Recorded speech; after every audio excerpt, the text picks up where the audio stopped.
So I've occasionally referred to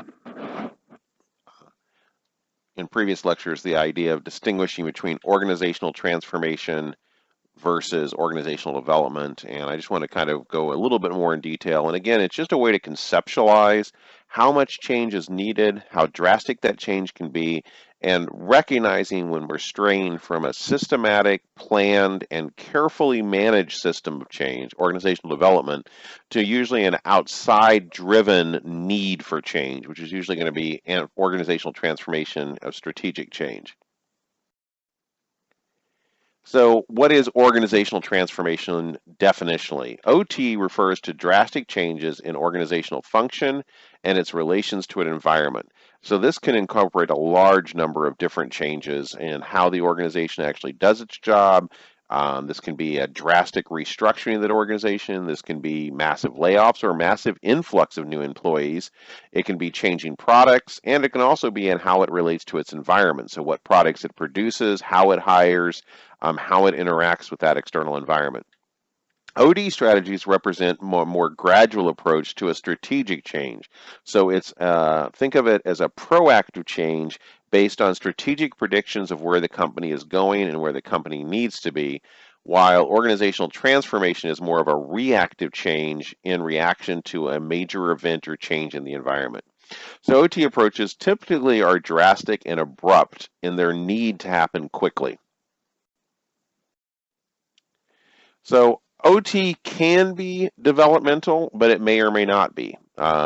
So one of the roles an OD specialist, especially if they're trying to maintain the principles of organizational development, can do in an organizational transformational situation is to try to figure out how can we do these changes in the way that implements the least amount of trauma and change reaction or resistance, and also how can we actually be doing the changes we need to do while still valuing our individual employees. OT, by its very nature, tends to be much less participatory and much more directive, mainly because it has to be. These are changes that are basically, they need to happen quickly. There isn't that time to build up trust. There's not that time to go through the 5 stages of OD to build up a relationship and a culture that's going to support the change. This is kind of a do or die situation. And by that nature, it's usually going to be top-down, top management driven. And OT shaped by use of power rather than collaboration. So usually what's driving OT is organizational power being used at the top levels. It's another important thing to recognize that if an organization is talking about organizational development and trying to do the right thing, but you're seeing these hallmarks that it is being a directive approach. It's coming from the top down. There's not a lot of effort to actually bring in participation, and it's being forced by power. You can recognize you're probably not necessarily in an optimal organizational developmental mode. You're in organizational transformation, and instead of trying to develop interventions that are going to minimize impact, negative impacts, you're now basically on damage control mode. So for organizational transformation to work, it still requires a shared vision, a willingness to take the bad with the good, a willingness to clean house. So top management needs to be made aware that there may very well be the benefits they're looking for at a massive restructure that's being driven by top-down power. But at the same time, there is going to be side effects. There's going to be reactions in the employees. There's going to be more turnover. There's going to be reductions in job satisfaction, commitment, and engagement. And that there is going to have to be a restructuring, and you're probably going to be tackling many problems at once, including ones you don't initially anticipate. So again, it should only be entered into when there is an immediate threat, and this is really the only way for the organizational to survive.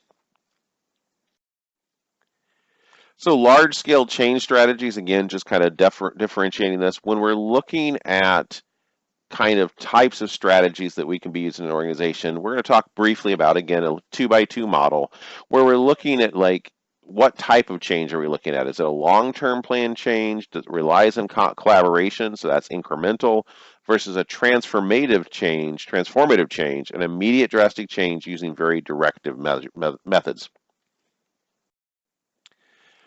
So basically, we've got a model of time frame, long to short. So if our time frame is long, then we basically just have to ask, are we using coercive or collaborative modes to get the change done? So in a long time frame, we are clearly where we can make the choice to be in OD, the box number one, participative evolution. The organization is in a fit, but needs minor. Excuse me. The organization just needs minor adjustments over time. It's basically needing to be proactive, and it's using collaborative modes to make these incremental changes. Now, we can still cause forced evolution, where even though there's not an immediate rush, changes are being dictated from the top. Now, because we're in a long time frame, we really want to make sure we don't end up in this box because we don't need to be, because coercive modes directing from the top are going to be less successful and are going to have side effects that we can avoid in a long time frame. Now, when the change is needed in a very short time frame, basically we're having to determine how can we do this in the best way possible. And of course, the default is going to be go to box 4, dictatorial transformation. It has to happen. We're going to do it.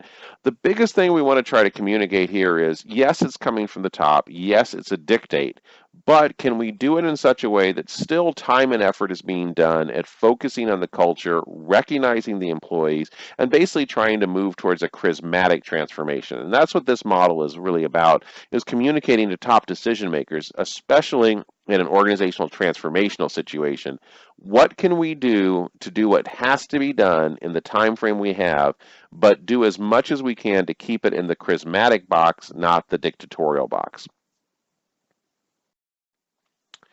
So the results of OT, generally speaking, of course, when we compare organizations that are doing long-term OD collaboratively versus short-term OT, even charismatically, we generally find that OT may be best and only way to bring back an organization under immediate threat. So again, if you actually have an organization that the entire market just changed, or a new law passed that made their primary product no longer legal to sell, that's an organization that doesn't have time for OD. OD is going to not get the job done quickly enough. We need to shift to OT. OT more likely to be used by externally recruited managers. So the go-to of what someone's going to do, what I'm trying to say here is that if you're committed to an organization, if you're internal, it's going to be hard to implement OT patterns because you're going to be aware of all of the negative effects that are occurring. So OT is one of the situations where I would also strongly suggest that if an organization is truly in a situation where OT is necessary, they should be looking at bringing in an outside team.